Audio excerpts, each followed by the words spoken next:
Welcome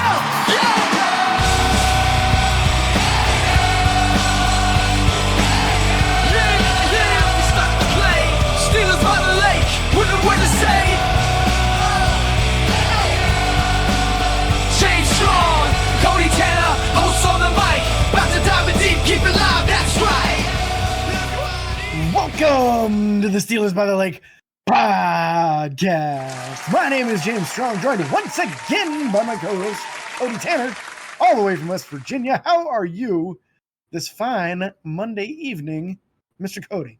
James, I'm doing better than you are today, man. I didn't have shoulder surgery and dealing. Well, listen, you get off work all the time now, so you just get to relax and play the new Madden and everything else. But I'm doing all right, James. I'm doing all right. I'm wearing a shirt that doesn't look as good on me as it has on other people. It's a little tight, but that's fine. How are you doing, James? Man, I'm doing all right. A little less pain every day, so that's a wonderful thing. Yep, take those pain meds. Yeah, exactly 1 week removed from surgery now, so healing up. But the arm is very colorful, which is why I'm covering it up for you folks today, because don't want to gross anybody out with all the weird bruising and stuff going on there. So a little strange. It's a little strange. Yeah, everything went well as far as I know, and I'll find out more on Thursday. Fair enough.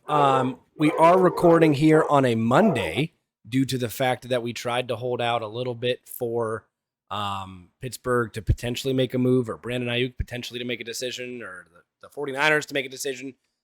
So we did hold out. We were going to record Saturday, then we were going to record Sunday, and then we're like, it's Monday, we got to record now. So hopefully we have breaking news for you guys right here as we're recording this episode, but I don't know if that's going to happen, unfortunately. So no news on that Brandon Ayuk situation. But before we go too far into anything Steelers or news related, we are going to talk July numbers in review. We do this every month and go over the top 5 downloaded states, in this case 6. And we'll explain that here in just a second. So number 1 was Pennsylvania. That's no surprise. Number 2 was Texas, my old stomping grounds. Number 3, Virginia, not West Virginia where I'm at now, the other Virginia. Bravo. My downloads don't count. Number 4, Missouri. And then tied for number 5, we have a tie between California and Indiana.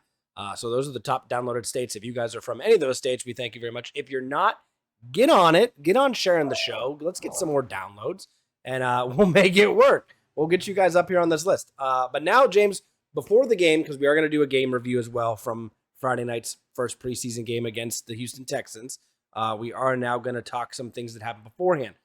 First thing was Beanie Bishop getting a pick 6 at camp against on an RB screen, a halfback screen against Justin Fields. So that's great to see that happen.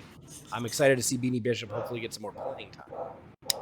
Yeah, me too. And that's enough to be the start of today's energy drink for the show. Our future sponsor, Alani Beverages. I love saying future sponsor. You love hearing stuff like this. I got a chance to see the play. Somebody had recorded it, and he was literally blitzing the quarterback, jumped up, and it was thrown kind of at his waist, and he just kind of like reached out, grabbed it, and just took off. Yep. Pretty awesome. Great athleticism, response time. Everything we're hearing about Beanie Bishop has been fantastic so far, and he's getting all the number 1 reps at nickel corner. So pretty important news there. Yeah. Also, future sponsor Petco. Petco, if we had some more toys, maybe James's dogs wouldn't be howling and whining upstairs right now. But no, if you guys don't know already, James and I both have animals. We love our pets.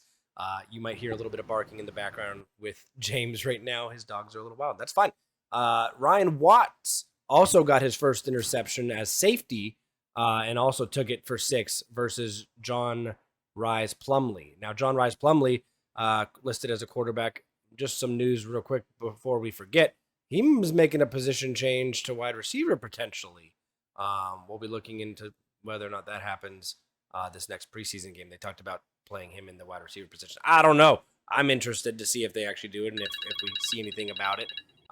But we will have to wait and see. James, you got anything on Ryan Watts? Yeah, man. Excited to see him at safety, right? Because what's the depth at the safety position? That's what our big concern is, right? You're comfortable, obviously, with Minka Fitzpatrick. You hear a lot of good things about Deshaun Elliott. DeMonte KZ has had plenty of highlights, so you're hoping that he still has some left in the tank.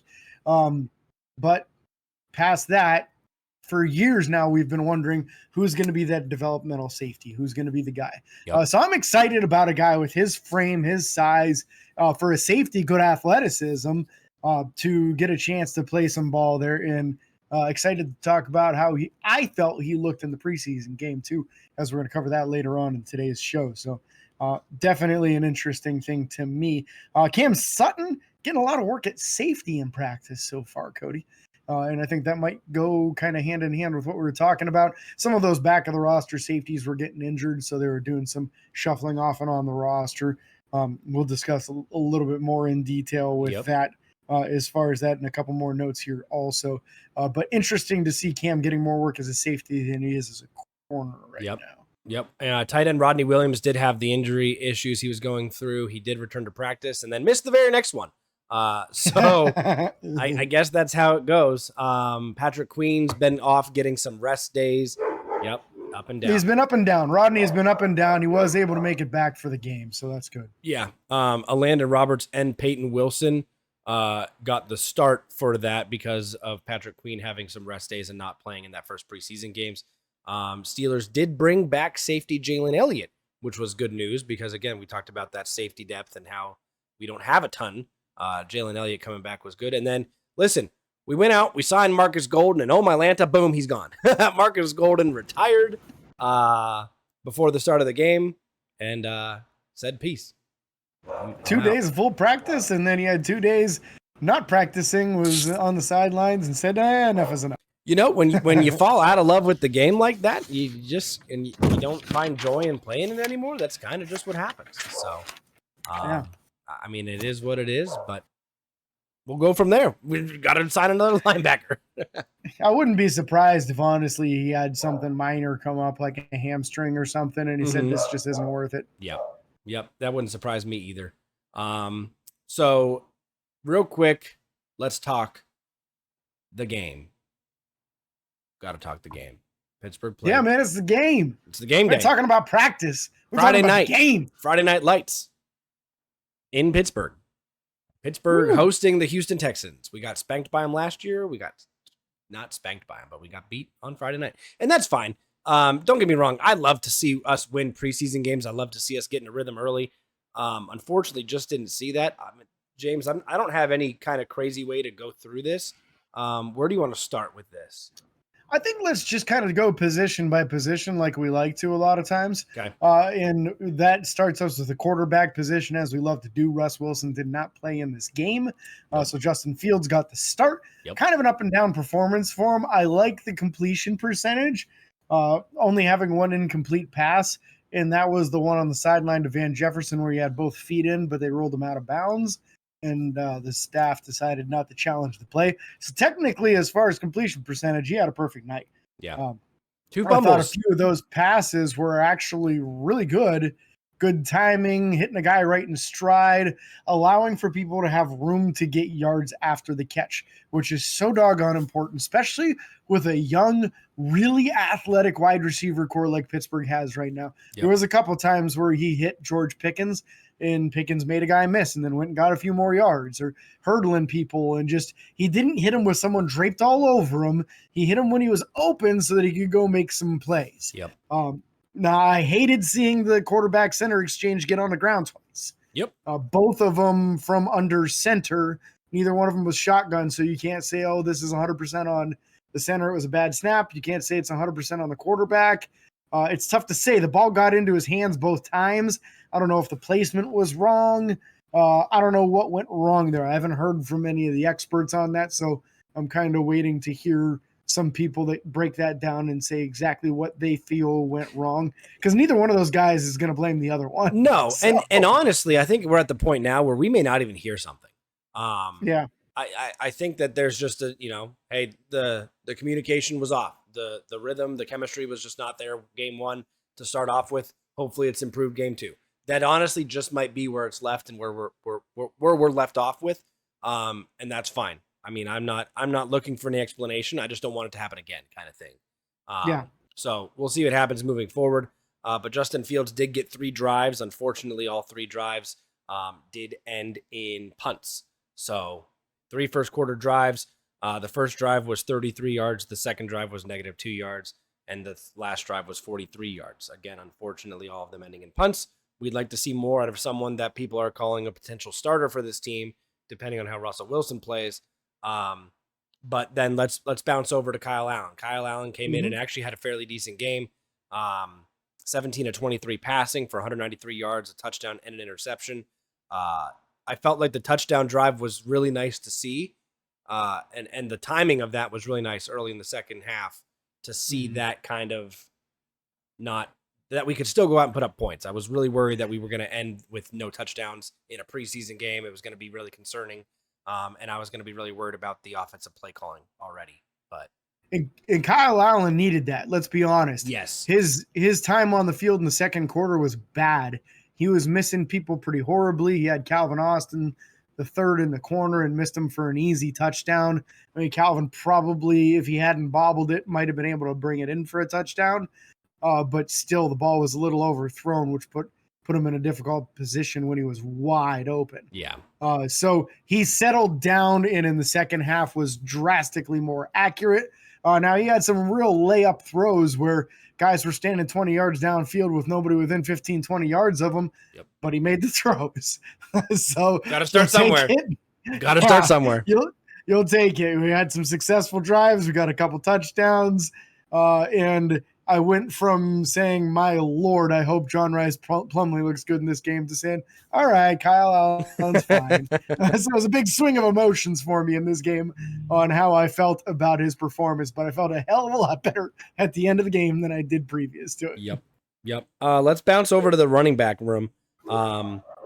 We obviously had Najee Harris come in and rush for 9 yards on 3 carries. We obviously had Jaylen Warren rush for 11 yards on 3 carries. Kyle Allen had his scramble. Justin Fields had 3 scrambles, technically. The two guys that I really want to talk about here are Daijun Edwards and Jonathan Ward. Both of them I felt like came out and performed very well. Ward played primarily in the first half. Daijun Edwards came out in the second and actually had a rushing touchdown. Edwards had only 3 carries, but for 28 yards and a touchdown. And then Jonathan Ward had 6 carries for 26 yards. Again, these are two guys that I had never heard of moving in. Like, I mean, obviously I've heard of them when they've been signed, but it's not like these guys were big names. Edwards and him both being undrafted dudes, right? Yeah, and Edwards is undrafted rookies. Yep, Edwards is still in his rookie year. Edwards is the kid out of Georgia, right? Yes. Yep. Yeah. And Ward has been in the league for 5 years now, only 26 years old, so he's still young.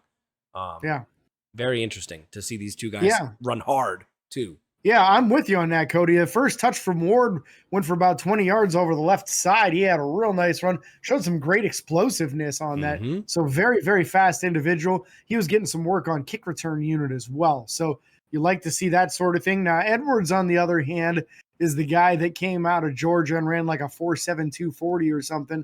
So you're thinking, oh, man, this guy just really isn't that much of an athlete. But I'll tell you what he is. He's quick. Maybe he doesn't have that long speed, but he's definitely quick and he is very strong. He is the kind of guy that when you hit him, if you don't bring everything, he's not going to the ground. Yeah. I love the way he ran, and I thought it was awesome that he got rewarded on the drive that he was in with finishing it in the end zone because he was the reason that they got into that position at the end of that drive. So really nice to see the effort from those two guys. And ironically, both of them are sitting behind LaMichael Pirine on the depth chart right now. So you got a real good competition. Also, Cordarrelle Patterson has been cleared to practice again. So preseason game number 2, we'll probably see Cordarrelle Patterson. We might see an increased role for Mr. Edwards. And Ward's not going to get the ball any less because he looked good with the ball too. So yeah, and I'm sitting here wondering if maybe Daijun Edwards is a guy that you kind of get into tossing around in the fullback position. I mean, Jack Coletto didn't have a whole bunch of playing time. Maybe you kind of see what Edwards can do in that position as well. He's a lot smaller though, isn't he? I want to say he's like 205 or 210. Yeah. Oh my gosh. Yeah. That's real small for a fullback. I mean, but how big's Connor Hayward? And they're talking about using him in that position. He's 230. That's a lot of weight. Yeah, so we buff him up a little bit in the preseason here. He's gonna need it, man. I mean, but I'm I just think saying. the kid's strong. I think he's Well, strong. I think he just needs a couple of years of weightlifting to be a fullback. Well, that's my point. I mean, maybe we'd stock him on the practice squad, but if you have a guy like that that's naturally strong already, put some extra weight on him. If you compare I don't know what their benches were compared to Jack Coletto or anything like that, but I didn't see anything from Jack Coletto in that game that I was like, oh, can't wait to have him blocking for Najee or Jalen Warren. Yeah, I think Coletto showed some explosiveness, and he definitely understands the role of a fullback, as to where sometimes you get guys back there and they don't really understand that it's your job to just run full speed into a brick wall and try and move that wall. Yep. And he definitely gets that. But I think you're on to something there. You know, if Edwards is not somebody that you're going to have room for on the roster, then why not stash Edwards on the practice squad and tell him, hey, man, worry about getting bigger. Don't worry about getting faster. And maybe we'll transition you to fullback next year. Yep. Yeah, you never know. I'm just throwing ideas around there because, you know, if one of these hit, then maybe we can talk about it. So we'll move over to the receivers. A lot of guys, I think the total number was 3, 6, 9, 12, 16 players had targets in this game. And out of those 16, 14 of them had catches. Calvin Austin had two catches for 49 yards. The one catch he had, he made a nice little move after spun and then got down, making sure he didn't fumble the ball. As much as some people would say, you know, hey, it's preseason, I want to see you fight for extra yards. Hey, it's preseason, I'm happy you didn't fumble the ball. You're showing that you care for the ball security. Or get hurt, whatever. Scotty Miller had a good game on 3 catches on 4 targets for 47 yards. I didn't expect that from him. I know that he's a fast guy. He's kind of like a Wes Welker, Julian Edelman kind of player in the slot, but I didn't expect him to go for 47 yards. Des Fitzpatrick had a reception for 34 yards. I'd love to see that because you and I have been high on Des Fitzpatrick for the last 3 years. Yeah, at least. Yeah. George Pickens had 2 catches for 25 yards. Nothing too crazy to talk about with George. You want to talk about? Yep. I do want to talk about that, though, because on both of them, he immediately went for yak, right? Yep. He caught the ball, he secured the ball, he turned upfield, he made somebody miss, or he hurdled somebody, and immediately went for getting extra yards. He looks like he is already way developed past what he was his rookie year as far as getting yards after contact, yards after catch. Yeah, well, he's not sitting here watching Deontay Johnson run backwards anymore, so he's not getting the wrong idea in his head. You know what I'm saying? Jeray Jenkins had 2 catches for 22 yards. Van Jefferson had 1 catch for 20 yards. Najee had 1 for 16. Tariq Black had 1 for 11. Dejon Edwards, the running back that we just talked about, had 1 catch for 9 yards. Deuce Watts had 1 catch for 9 yards. Pat Freiermuth got involved with 1 for 6. Hoping to see him get a little bit more involved in that second preseason game, or Darnell Washington. Quite frankly, I just want to see a tight end get more involved. Jonathan Ward had 1 for 5. Connor Hayward had 2 catches for 4 yards, and that 1 touchdown in the corner of the end zone was a great play by him, stretching and getting that. And then Aaron Shampkin had 3 catches for 3 yards. So unfortunate for him. Jacob Copeland and LaMichael Pirine were the only ones with targets that didn't have catches. I'm with you on the tight end. Tight ends. Go ahead. Oh, okay. The tight end thing, I'm with you on that 100%. Yep. So Pat Freiermuth's 1 catch was a dump off on 3rd and like 13. Yep. He got like 6 or 7 yards. It was literally a give up throw. So that wasn't even like a legitimate play as far as throwing the ball to the tight end.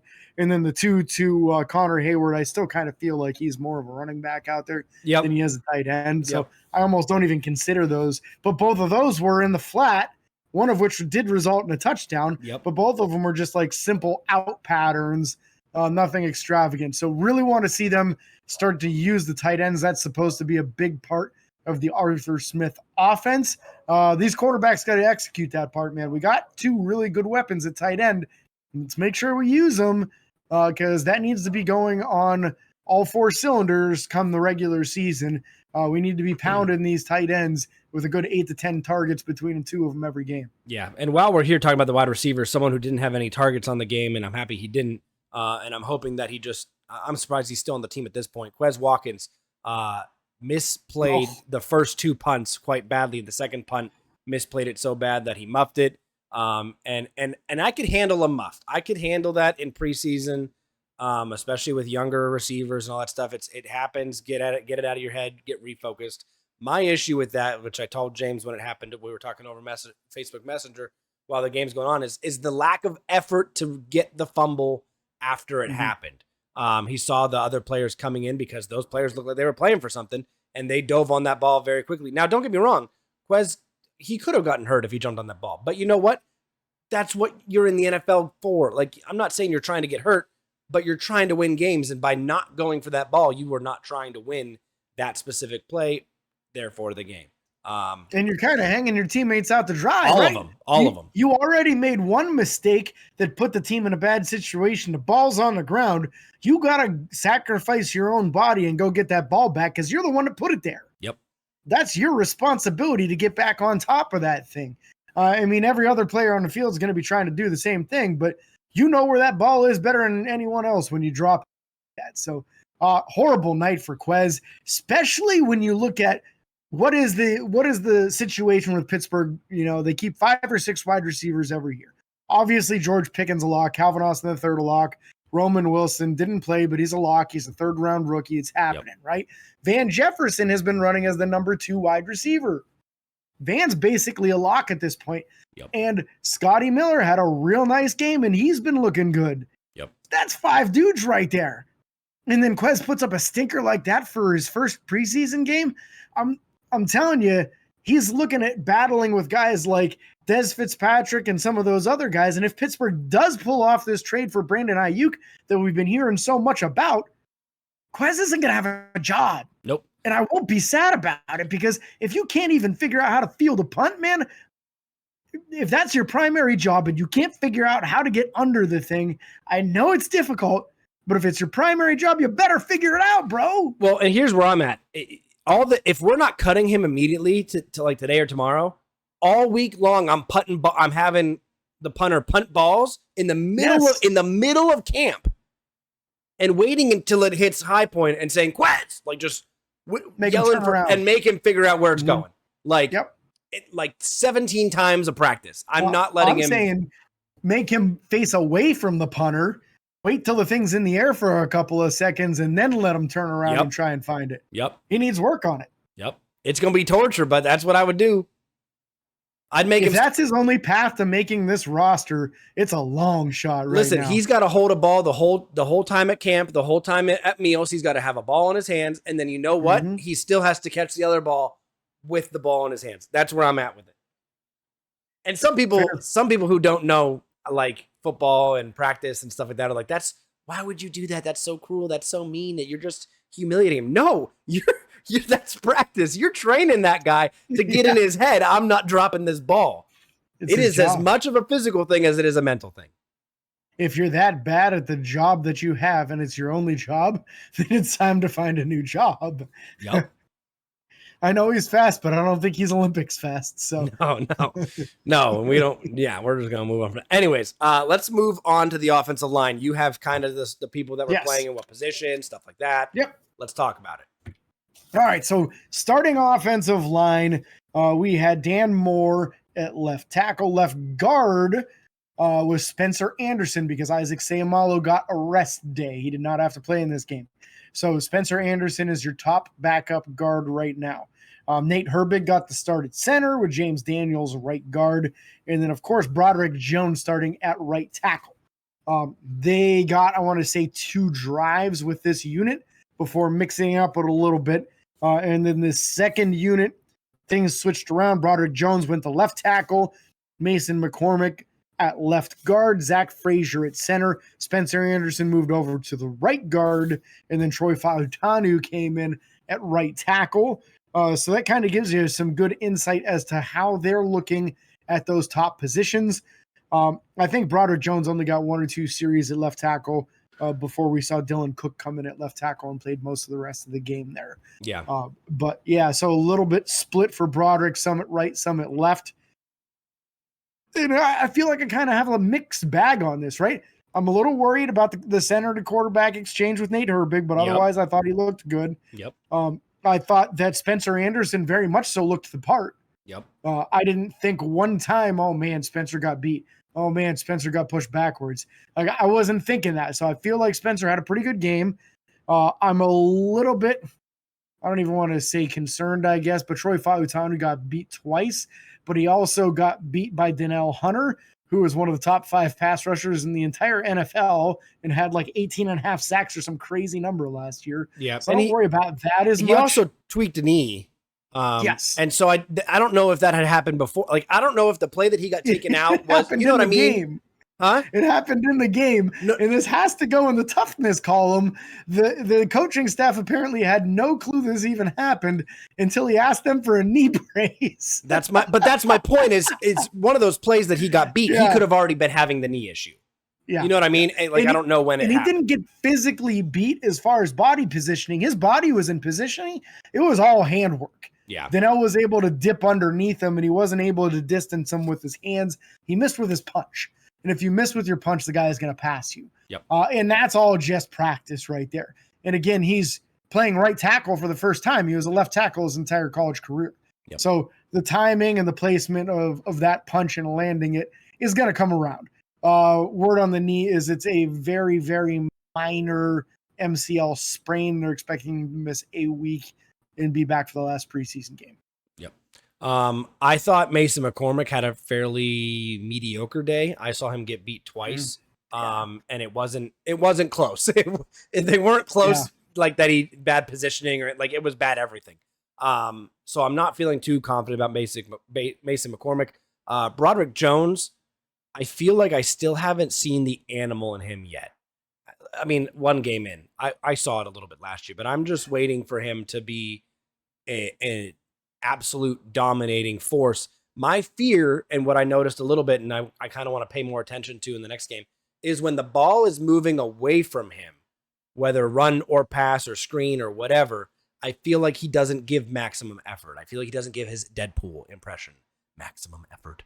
But that's just something that I think I noticed this past game that I'm going to kind of look forward to in the future to see if it's a trend or if I might have just seen it once or twice and been like, what's happening here? So I'm going to be looking forward to that. But overall, I mean, the run blocking overall, I felt was fairly decent for a preseason game. Yeah. Second team included, third team even included. I felt, when those guys, Edwards and Ward, were running behind those guys, I felt like they had holes to go through and they had a good scheme in place. I will say this, since we're just about to get off the offensive side of the ball. If we have an issue with Arthur Smith's play calling at any point this year, not specific individual plays, but like how he goes about a game or whatever like that, I'm starting to wonder, and I'm not putting pressure on anybody, James. I didn't tell you this before the fan, but I want your honest opinion.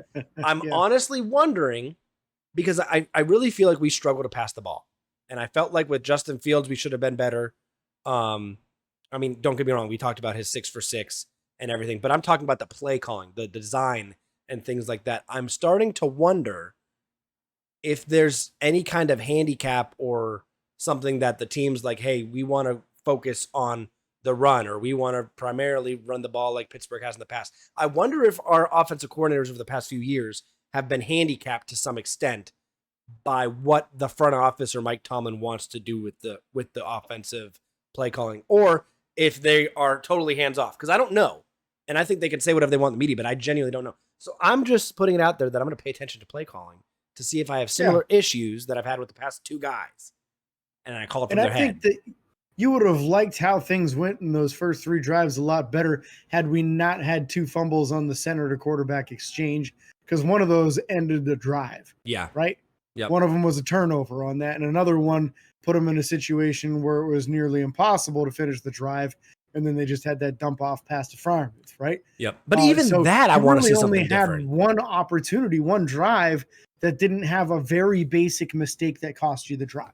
That's fair. So I think let's give this a little bit more chance, especially since I feel like what we did see as far as completed passes was way better than what we're used to. That's fair. And that's a thing that we should be excited about, with not just Justin Fields here, but also with Russell Wilson. These guys have very strong arms in some of the most accurate deep balls in the league. Yep. They were like number 1 and number 2 last year in deep ball completion percentage. Yep. Now, the rest of their game is a little bit hit and miss. And both of them were notorious last year for not using the middle of the field. So we may still have the same issue of the ball not getting thrown over the middle of the field because the quarterbacks that we brought in don't like to do it based off of their habits. And Russ, it might just be because he's only 5'11" and he can't see the middle of the field that well. Yep. Justin, maybe as he gets more comfortable in the NFL, and maybe for the first time in his life is behind a good offensive line. True. I don't think he had one of those in Chicago. Nope. That might make him a little bit more confident to stand in that pocket for another half a second and deliver that throw over the middle that he might not have been willing to do previously. I think I told you once, I think I mentioned once in that game that I think Kyle Allen stayed in the pocket and had a really good throw while under some pressure. I'm not sure or not. Yeah, I think you did say that. I just thought of it like while you were saying that. But great ability to stand in the pocket and take the hit from Kyle Allen. I believe that was on a pass to the left side of the field. I can't remember who it went to, but it was awesome to see that. So let's go ahead and move over to the defensive side of the ball. Defensive line wise, I thought, I mean, obviously we didn't see Cam. We did not. We didn't see who else. You want me to go through the list real quick? Yes, because I need to know. I got it for you. Yeah. So Cam Hayward got sat. TJ Watt also did not need to play. Yep. Alex Highsmith has a minor groin right now, so he sat as well. Patrick Queen has like a minor ankle. He sat. Minka Fitzpatrick sat. And I didn't see Dante Jackson out there. If he was, it was like maybe a drive or two.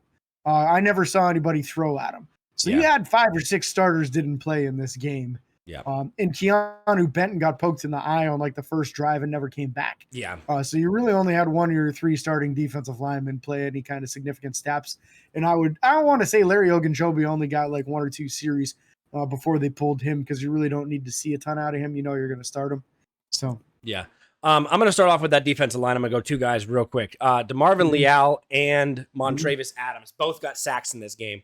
Yes. Both, I thought, had phenomenal games just for the fact of position where they were with quarterback, like rushing the quarterback and defending the run.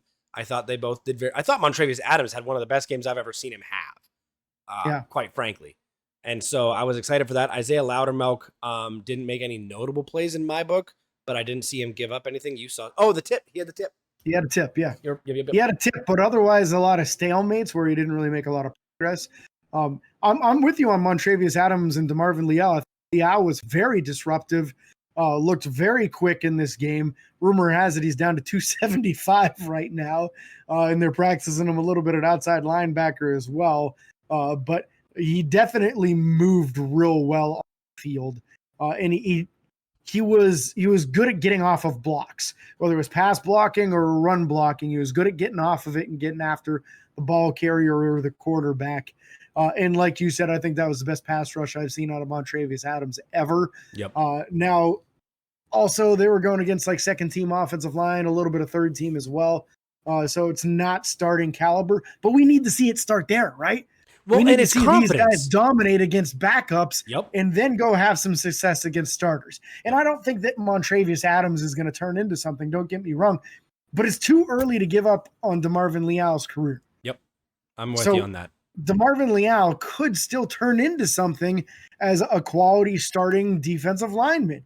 He could be that guy that fills in and gives you maybe a little more than you get out of Larry Ogunjobi. Yep. But you do need to see him start winning against those number 2s and 3s first. And once that's concrete, now you can be confident as him being that first or second guy off the bench in the pass rushing situations. We just need that number 3 and 4 interior pass rushers in the nickel to be good enough to still get a little bit of pass rush. Because last year, once we pulled Cam off the field, once we pulled Keanu Benton off the field, we were getting nothing out of Larry Ogunjobi, out of Travius Adams, out of Isaiah Loudermilk, right on down the list, man. None of these guys gave a squat last year for rushing the passer from the interior. And you saw it with the overall sack numbers, right? It was one of the lowest we've seen in a while. It was only like 45 or something for the team. Yep. Real low number, especially when you see TJ getting like 20 by himself. You know, he got almost half of the team total by himself. We got to get a lot more contribution out of these other guys. So nice to see some promise out of some of these other guys. Also, Wellington Pavilion, I thought looked good in a little bit of playing time he had late in the game. Yep. And they were playing the rookie defensive lineman out of Iowa all over the place. A little bit of nose tackle, Logan a little Lee. bit of defensive end. Yeah, Logan Lee got to play all over. Yep. So they like him, and he's willing to volunteer for whatever they ask. Yeah. If a 285-pound cat wants to play some nose tackle, man, let him play. Yeah. Because Fehoko was injured and couldn't play. So, yeah, let's talk about the linebackers real quick. I thought, MVP of this game, in my opinion, not because, just simply because of performance, not because they did anything to help us win, because we didn't win. Peyton Wilson, showing that he is an animal, showing that he is going to be a atypical Pittsburgh Steelers linebacker, willing to throw his body down any crevice of offensive linemen he can. He got 1 tackle for loss. He had a total of 6 tackles on the game. Just was all over the field and performed very, very well. I don't think the knee issue is going to be an issue. In my opinion. That's a time will tell thing, right? Yeah. There's no way of knowing until several years down the road. But for now, what we saw was an extremely explosive athlete who's very disruptive. His see to do when he sees something, he's there in no time. In a very short tackler until later on in the game when he got tired. But I don't blame him at that point because he was one of the few guys that was really flying to the ball on every play. So like what I saw out of him. Roberts didn't play too much before they put in Tyler Matakevich. He got a pretty long burn in this game. And only had 1 assist. Yeah. And then a pretty good amount of burn from Mark Robinson in this game as well. And Mark got a few tackles on the board there. But also got juked up in the open field a couple times. Yep. So you hate to see that. It was a little bit of him attacking the wrong shoulder. Like if you're going to the sideline and the running back is, and you're coming at an angle together like that, you need to attack his inside shoulder, because if you attack his outside shoulder and he jukes backwards, you're toast. If you attack the inside shoulder, he can't juke backwards. He can only go forward. And that's how you have a lot better chance of not missing the tackle. He's still missing these kind of things, which are kind of elementary things. But again, this is only like his 3rd year as a middle linebacker, right? He was a running back his whole career before his senior year of college. So he's still trying to make that transition. We'll see if some coaching from Aaron Curry can kind of clean that stuff up. Yeah. And then I also want to end, unless you have someone else to talk about, Jeremiah Moon had a sack and had a very good performance from him as well. With a total of 5 tackles, tackle for loss, and the sack. So I thought the backup outside linebackers represented themselves pretty well. Herbig got some nice pressure a few times. Welshoff got in there a few times. Even Kieran Johnson was getting some good pressure. And again, he's the guy that when Pittsburgh picked him up, all we knew is that he was a linebacker. And by his height and length, you said probably outside. You saw his explosiveness. He had great jumping numbers. Really good, like 10-yard and that kind of stuff. You're like, oh, he's got a great burst. Yep. But he was only like 234. So looks like he's beefed up a little bit. And Kieran Johnson might be a name to keep an eye on as possibly somebody to really look at for that number 4 position, because he played a lot last year because he played well on special teams. Yep. And that's going to be even more important this year on kick coverage, that your outside linebackers can cover well. Yep. Yeah, so I thought the linebackers probably had the best performance on the defensive side of the ball by far, in my opinion, especially with the combination of Moon and Wilson. And then on top of that, moving to the secondary, Corey Trice had a tackle for loss. There was another guy that had something. Oh, Ryan Watts almost had a pick. Real close. He almost pulled a Troy Polamalu and got his hands under there. The big concern I had was, we talked about it a little bit, we didn't see a whole lot of Beanie Bishop. I would like to see more Beanie Bishop. Same thing with Darius Rush. I didn't see a whole lot of him. They had some special teams play, if I remember, but that was about it. Anthony Everett got beat real bad for that touchdown. Yes. And then after that, kind of was, I think he might have had one good play that I can remember, but that was about it. I didn't see anything crazy from him. I thought it was a bad game for Anthony Everett, and he basically was the number 3 or 4 corner going into this game. Him and Kalen Barnes got the longest burn as the number 2 corners. Barnes got injured in this game. He's actually been placed on the injured reserve. So he will not be taking up that playing time in the second preseason game. So I'm very interested to see who gets elevated, or do they just elevate them both? Do they give Darius Rush and Corey Trice the opportunity as the number twos because Averett looked so poor? Yep. I would like to see that because those guys didn't get into the game until there was almost 3 minutes left, and that was it. Yep. And both of them represented themselves well. Rush had a couple pass breakups, and Corey Trice absolutely analyzed the living crap out of a screen and got that 2-yard loss, that tackle for a 2-yard loss. He never really got a chance to be tested in the passing part down the field. But I thought those guys in their very short playing time looked very good, as to where Barnes and Averett did not look very good at all, in my opinion. Averett even playing a little bit with the starting unit, and that was when he got burned by Tank Dell and spun around pretty badly. I mean, Tank Dell's a very good athlete, but still, it did not look like a varsity situation for him. We'll put it that way. Yeah. Didn't see a whole lot of anything from those like you said. I wanted to see Corey Trice more, especially, and Beanie Bishop. Beanie played a little, but I think they didn't go 3 wide out very often. That was the issue, is that he's only going to be in there in slot. I didn't even see him on the field till like the second quarter, which is when I realized, oh yeah, we haven't had our nickel defense out there yet. Yep. I didn't see a whole lot of anything from the safeties. Like nothing that I saw. You saw something. You saw 2 things. Ryan Watts, I thought, had a real nice game. That's fair. That's fair. So Ryan, I think, let's give him credit. He almost had that interception. He also had a play where he was one-on-one with a running back in a hole and went through the hole, hit him behind the line of scrimmage, and got a real nice tackle against an elusive running back too. It was Cam Akers. Yeah. Like, that's a very athletic running back, former first or second round draft pick too. So it was a real nice play for him to get him one-on-one like that. Also, I felt like Jalen Elliott really was on fire, feet on fire, all over the place, really trying to make plays. And it just reminded me of what I liked about him last year when he got an opportunity to play. So I'm excited to have him for the last couple preseason games here, and hopefully maybe back onto the practice squad again this year.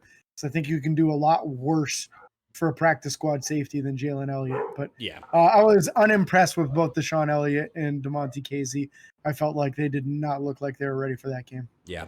And that's the one thing. So, I mean, special teams, we can talk about it a little bit. The new kickoff was very weird to watch. John Rice Plumlee had 2 returns for an average of 21 yards. Dejon Edwards had 1 return for 27 yards. And Jonathan Ward had 1 return for 25 yards. Very interesting. We've already had some. Did we have 1 or 2 get taken back for touchdowns, or taken back really far so far in preseason? I don't know if we've had any touchdowns. Yeah, I got nothing on that. I think I've seen 2 good returns, but no touchdowns yet. So it is something that we're still learning. It is something that we're going to see how Pittsburgh can adapt to it, and maybe we start seeing Justin Fields do it. I don't know. I know he doesn't want to do it. That's not why he's here, but there might be a chance that he commits to it because he wants to help the team.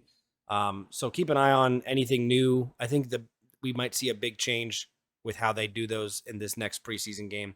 But the big thing that I want to talk about, and now I forgot what it was, James. It's very important. No, it's no, not Brandon Ayuk. If we get Brandon Ayuk, we'll get to that. I'm not even worried about talking about that today. No, it's just I'm hoping that this next game doesn't start the same way. I'm hoping that Pittsburgh can put up points early and often. I'm tired of us. I mean, James, we went the first 2 quarters without a touchdown, without a point. And I feel like Pittsburgh has been doing that for years now. I miss the days when I used to watch Ben go out there and sling for 250 yards in the first half and put us 21 points on the board. Like, I want to see us get back to a place of scoring the ball and not just trying to control the game with running and clock management. No, go put up more points than their team and let's go home with a win. I don't care if we put up 50. I don't care if we pull a Dolphins and put up 70. I want to see us come out with a little bit more fire, and I feel like for the last few years we have come out slow on both sides of the ball. And that was one thing I said to you during the game. I mentioned that to you. I just felt like we moved slow. I just felt like offensively, defensively, I don't feel like I'm watching a football game. I feel like I'm watching a walkthrough of a football game. So I'm hoping that changes. I'm hoping that we can put up multiple scores in the first half of a football game. this year and this preseason to kind of build some confidence, not only for the fans, but for the freaking team, man. Yeah. And I think you will see that. I think that they're still trying to get comfortable with each other. We got a center with very little center experience. Basically the number 2 quarterback starting right now. A lot of moving pieces that we're just not real comfortable with as a team right now. And I think that's going to get better as the season goes on. Latest on Brandon Ayuk, Mike Garofalo reporting that if the 49ers are unable to get this deal hammered out, which is not going well, apparently, as far as the extension here, that in a matter of seconds, the deal will happen with the trade with Pittsburgh, that it is in place, ready to go. And if they feel like they just can't come to an agreement with Brandon Ayuk, then we're going to have a new Pittsburgh Steeler seconds later. Yeah. So that could happen as soon as this week, as soon as tomorrow, in all honesty. Could happen tonight, yeah. If that does happen, with the combination of me working from home the next few days and James being on his leave, there is a chance we put out a very, very short episode of the show just to kind of talk about that Brandon Ayuk trade. So be on the lookout for that. We'll be posting on all social medias if that does happen. And we can't thank you guys enough for being here and being part of the Steelers by the Lake family. Thank you guys so much for listening. Be sure to like and follow on Facebook, Twitter, Instagram, TikTok, and YouTube. Subscribe, ring the bell. It's free and it don't cost you a thing. Don't forget the 5-star reviews for this man over here. Make him real happy. Get rid of the pain from maybe some of that surgery there. And until next time, this is James and Cody signing off. Peace.